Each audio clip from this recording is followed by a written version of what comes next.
Isang nakakaantig na kwento naman ay binahagi po ng isang Pinay mula sa kanyang pagbisita sa South Korea. Si Kim, isang Pinay na turista ang kamakailan ay nagbakasyon sa South Korea.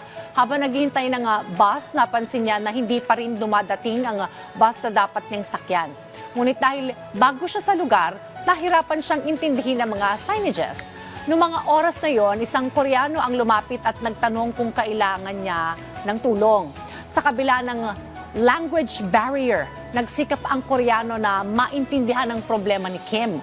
Sa pamagitan ng mga gestures at kaunting English, nagkaintindihan po sila. Agad na tumawag sa help desk ang Koreano. Doon nila nalaman na nagkaroon pala ng delay sa schedule ng bus. Sinamahan ng Koreano si Kim na hintayin ang pagdating ng bus at tinulungan pa siyang buhati ng kanyang mga dala. Tiniyak niyang makakasakay si Kim ng maayos. Ang kwento ni Kim ay patunay na ang kabutihan ay walang kinikilalang wika o kultura